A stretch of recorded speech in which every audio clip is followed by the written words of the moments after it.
Le drame roumain, telle une tragédie antique. L'unité d'action, la chute d'un dictateur. Unité de temps, à peine une semaine. Hier soir, le monde entier a vécu via la télévision le dernier acte de cette tragédie, le procès du tyran déchu.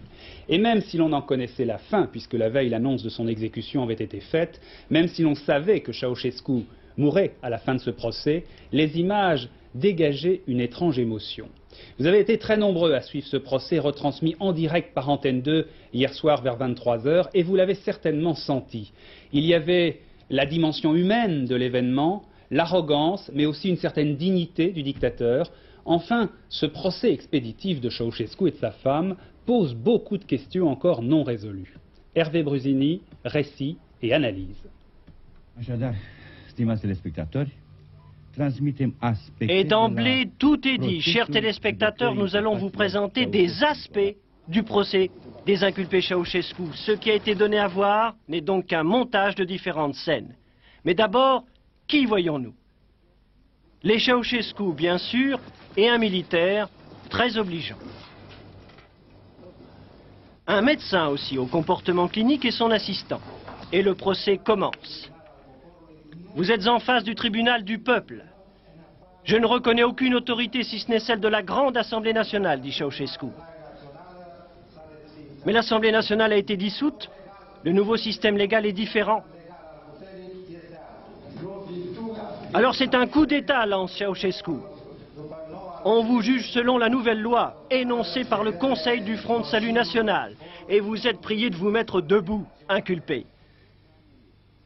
Réponse. La Constitution de l'État fait autorité. Je cite la Constitution. Et on l'interrompt. La Constitution, on la connaît mieux que vous, qui ne l'avez pas respectée.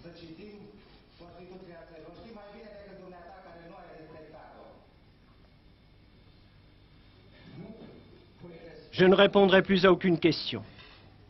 Face à Ceausescu, ces juges restent invisibles. Et pourtant, on pourrait aisément les dénombrer. Regardez, cet homme porte le brassard du comité du Front de Salut National. À gauche, les mains d'un autre homme. Il fume une cigarette et porte le costume. Ce serait donc peut-être un civil. Tous ces gens sont debout. Le montage ne respecte pas la chronologie du procès. Au premier plan, un homme âgé, des cheveux blancs. Juste à ses côtés, celui-là porte un pull vert, peut-être un autre civil. Et à l'extrême droite de l'écran, un uniforme de l'armée, probablement l'un des deux avocats. Tout au long du film, ces images arrêtées vont permettre d'occulter l'identité des membres de la cour. Laissez mourir les gens, les enfants, à l'hôpital, sans nourriture, sans chauffage, sans lumière. Ça ne vous a pas surpris tout ça? Je parle à l'inculpé Nicolas Ceausescu. Au nom de quoi a été perpétré le génocide de Timișoara? À toutes ces questions, aucune réponse. Et voilà pourquoi le peuple lutte pour le pays, dit Ceausescu, car il veut éliminer cette bande de traîtres avec l'aide de l'étranger qui ont organisé un coup d'État. Et peu à peu, Nicolas Ceausescu va retrouver le ton, les expressions, les gestes du dictateur qu'il fut. À plusieurs reprises, Nicolas Ceausescu tentera d'empêcher sa femme de répondre aux questions des juges.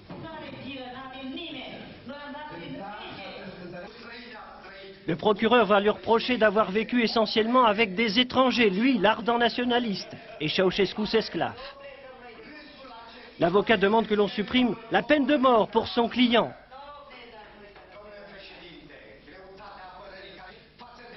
Un client qui regarde sa montre. Impatience devant une parodie de procès ou espoir? Car il sait qu'au dehors, les hommes de la Securitate se battent encore pour lui. Je vous rappelle, dit-il, que lorsque j'allais dans les usines en face des travailleurs, ne continuons plus, dit l'avocat, qui se fait procureur. C'est une décision de la justice populaire roumaine.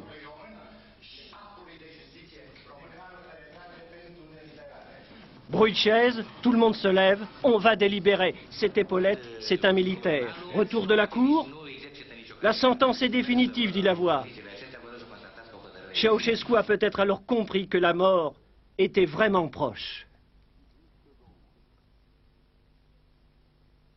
Au moment du procès, vous étiez là, monsieur. Oui. Alors comment ça s'est passé? Comment Ceausescu a-t-il réagi après le procès?